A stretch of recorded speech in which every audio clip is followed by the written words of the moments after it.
Lion's Den Survival Principle, Part 18. Getting past ego to reach understanding.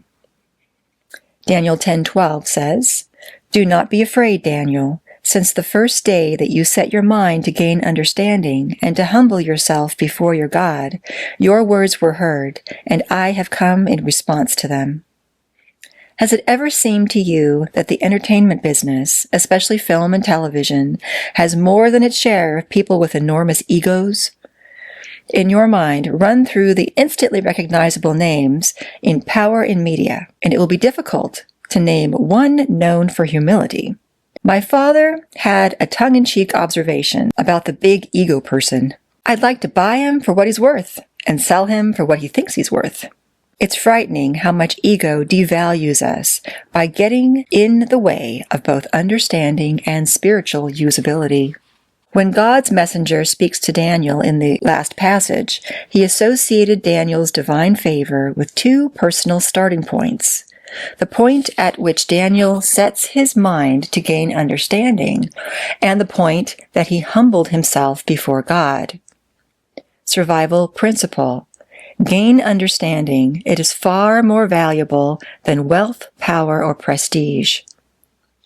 A person filled with himself or herself is not interested in gaining understanding, only in being heard and in being recognized. Proverbs says it this way: "A fool finds no pleasure in understanding, but delights in airing his own opinions." Daniel 18. Favor with God and others begins with seeking not to be understood, but to understand. Survival principle. You learn nothing with your tongue loose. That's why it's one of the few organs God made with its own cage.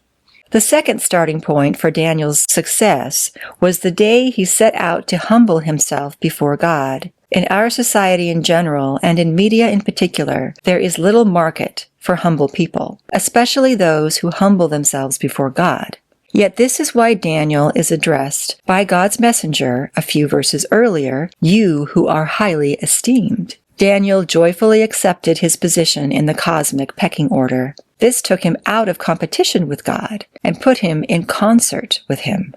God then heard his words and came to him. Survival principle. God ultimately doesn't bless the self-made man. He'll just worship his maker even more fervently. Seek understanding and humble yourself before God. He'll listen to you and come to you too.